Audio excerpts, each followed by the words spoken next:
بسم اللہ الرحمن الرحیم۔ اللہم صلی وسلم علی محمد النبی الأمی وعلی آلہ واصحابہ اجمعین۔ معزز سامعین کرام، السلام علیکم ورحمۃ اللہ وبرکاتہ۔ عبدالرحمن امان سلسلہ سیرت النبی کے ساتھ آپ کی خدمت میں ایک بار پھر حاضر۔ اس سے پچھلی ویڈیو میں اسلام کے 5 ارکان، وصیت، وقف اور نکاح و طلاق کے بارے میں بیان کر چکا ہوں، جو اللہ کے حکم قرآن پاک میں نبی پاک صلی اللہ علیہ وسلم پر نازل ہوتے رہے، اور نبی پاک صلی اللہ علیہ وسلم مسلمانوں کو وہ حکم سناتے رہے، حدود و تذیرات۔ اسی طرح قتل کے بارے میں، اور آج کا بیان جو ہے وہ قتل کے بارے میں کہ دیت، قصاص و دیت، اور شراب کی حرمت اور سود خوری کی حرمت کے بارے میں ہے۔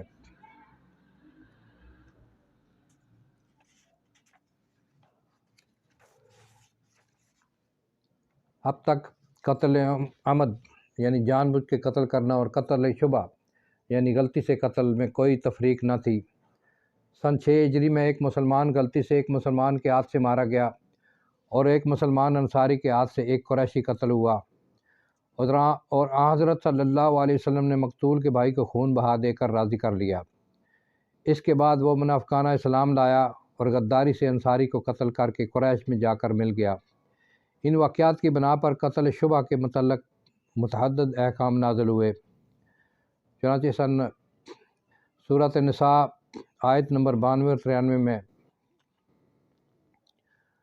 ترجمہ: کسی مسلمان کو سزاوار نہیں کہ کسی دوسرے مسلمان کو مار ڈالے، لیکن اگر کسی مسلمان کو غلطی سے قتل کیا تو ایک مسلمان غلام آزاد اور خون بہا اس کے وارثوں کو ادا کرنا چاہیے، لیکن یہ کہ وہ معاف کریں تو خیر۔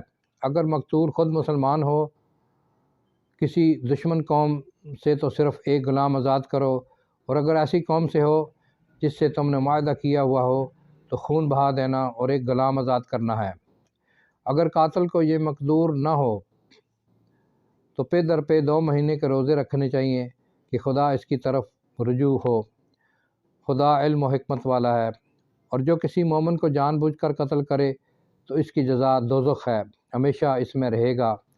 خدا اس پر اپنا غضب اور لعنت بھیجے گا، اور اس کے لیے بڑا عذاب اس نے مہیا کیا ہوا ہے۔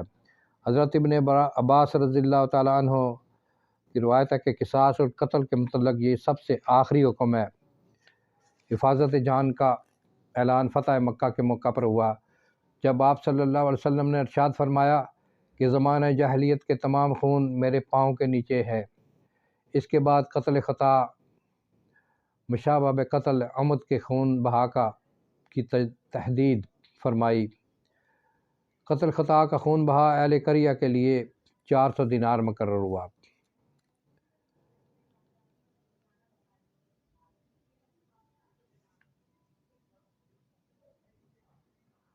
سورۃ مائدہ میں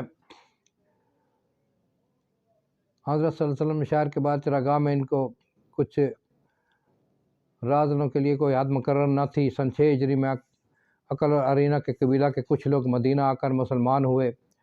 یہاں کی آب و ہوا ان کو راس نہ آئی۔ حضرت صلی اللہ علیہ وسلم نے شہر سے باہر چراگاہ میں ان کو قیام کی اجازت دی۔ ایک موقع پر مسلمان چرواہوں کو طرح طرح سے عذاب دے کر بڑی بے رحمی سے مار ڈالا اور مویشی لوٹ کر لے گئے۔ وہ گرفتار ہو کر آئے، حضرت صلی اللہ علیہ وسلم نے بھی ان کو اسی طرح عذاب کے ساتھ قتل کا حکم دیا۔ گو یہ برابر کا انتقام تھا، تاہم اس میں کسی قدر بے رحمی تھی، اس لیے اللہ تعالیٰ کی طرف سے عتاب ہوا اور ڈاکوؤں کے لیے علیحدہ احکام نازل ہوئے۔ سورۃ مائدہ آیت نمبر 33 میں اللہ تعالیٰ فرماتے ہیں کہ ان لوگوں کی سزا جو خدا اور اس کے رسول سے لڑائی لڑتے ہیں اور ملک میں فساد مچاتے ہیں، یہ ہے کہ قتل کیے جائیں یا پھانسی دیے جائیں، یا ان کے ادھر کے ہاتھ اور ادھر کے پاؤں کاٹ ڈالے جائیں، یا ملک سے الگ کر دیے جائیں، یعنی قید ہوں یا جلا وطن کیے جائیں۔ جان کے بعد مال کا درجہ ہے۔ اسلام سے پہلے عرب میں چوروں کے لیے قطع ید کی سزا جاری تھی، یعنی ہاتھ کاٹنے کی۔ اسلام نے بھی اس کو باقی رکھا۔ والسارق والسارقات قطعوا ایدیہما۔ سن 8 ہجری میں فتح مکہ کے موقع پر قبیلہ مخزوم کی ایک عورت نے اس جرم کا ارتکاب کیا، یعنی چوری کی۔ چونکہ وہ ایک شریف خاندان سے تھی، اس لیے مسلمانوں میں بڑا اضطراب پیدا ہوا۔ حضرت اسامہ رضی اللہ تعالیٰ عنہ بن زید حضرت صلی اللہ علیہ وسلم کے بہت چہیتے تھے، ان سے سفارش کرائی گئی۔ آپ صلی اللہ علیہ وسلم بہت برہم ہوئے اور لوگوں کو جمع کر کے ایک خطبہ دیا، جس میں فرمایا کہ تم سے پہلے لوگوں کی ہلاکت کا یہی سبب ہوا کہ وہ نیچے طبقے کے لوگوں پر تو احکام جاری کرتے، لیکن اوپر درجہ کے لوگ جب جرم کا ارتکاب کرتے تو ان سے درگزر کرتے۔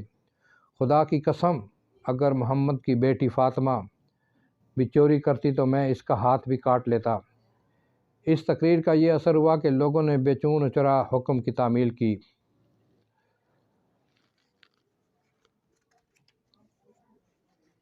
شراب کی حرمت کے بارے میں، شراب سن 4 ہجری میں حرام ہوئی۔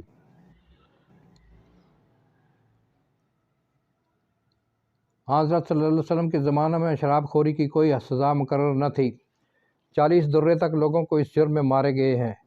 حضرت عمر رضی اللہ تعالیٰ عنہ نے اپنے زمانے میں 80 درے کر دیے تھے۔ قذف یعنی پاک دامن عورتوں پر تہمت لگانے کی سزا سن 5 ہجری میں نازل ہوئی۔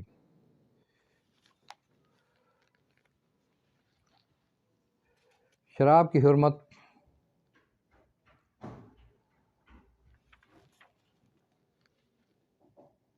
مدینہ میں شراب خوری کا رواج کسی قدر زیادہ تھا۔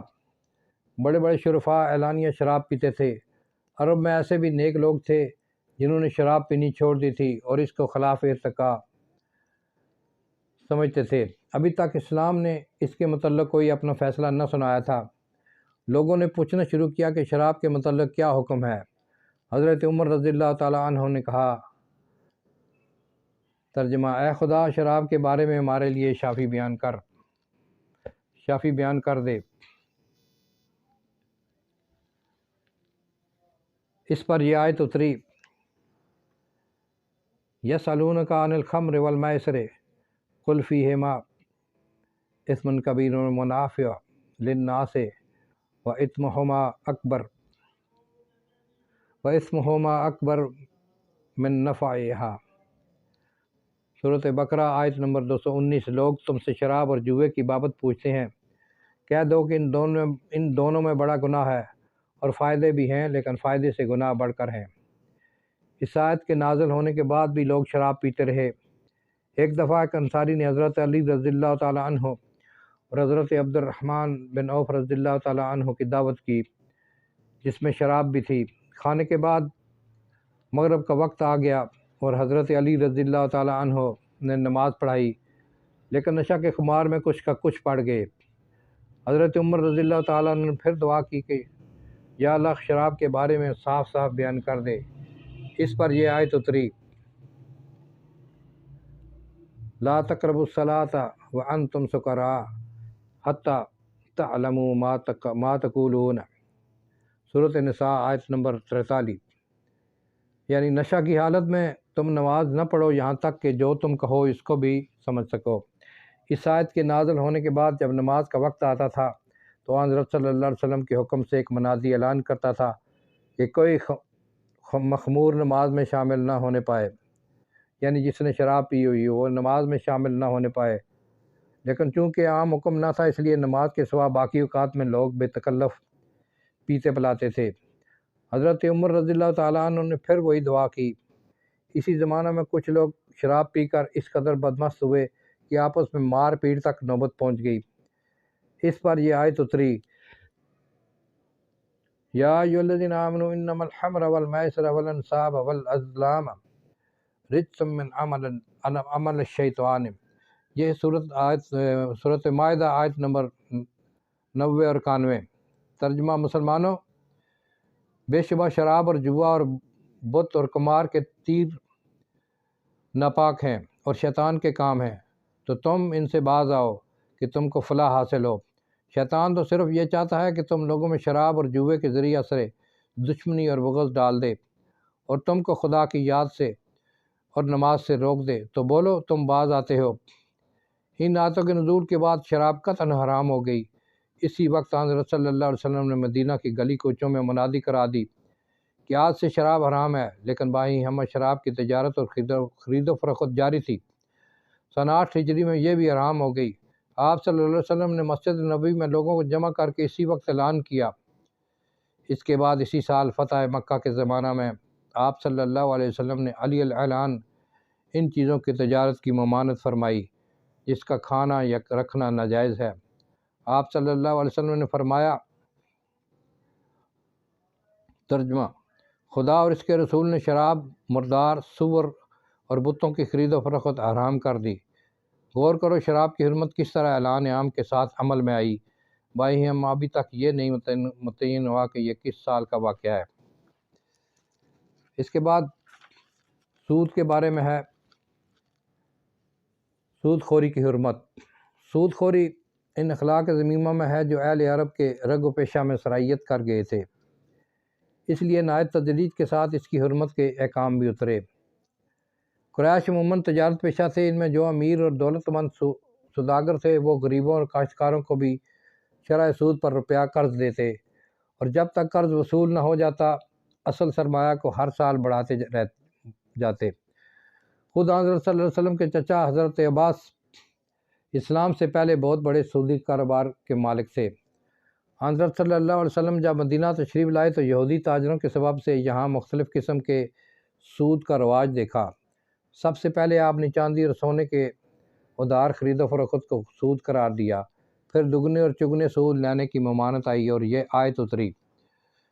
سورۃ آل عمران: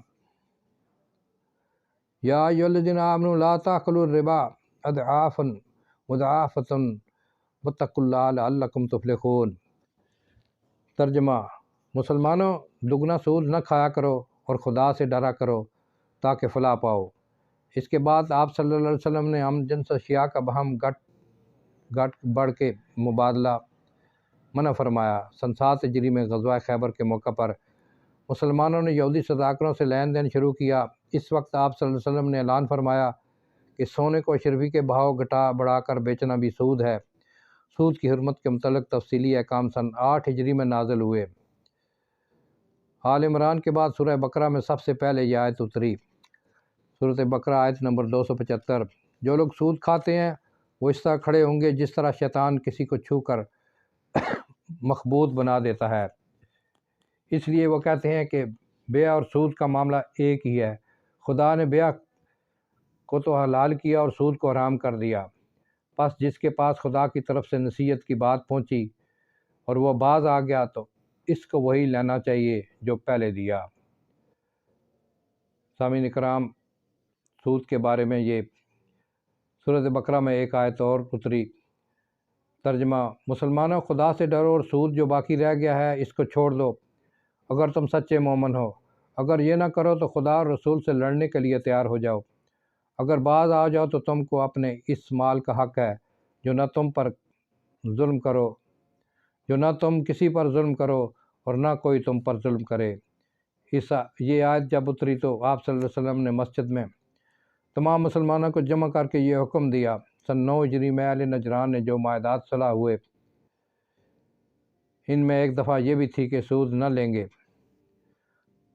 سن 10 ہجری ذی الحجہ میں حجۃ الوداع کے موقع پر اس آیت کے نزول سے پہلے تمام ملک عرب میں جس قدر سودی معاملات تھے آپ صلی اللہ علیہ وسلم نے سب کو کالعدم قرار دے دیا۔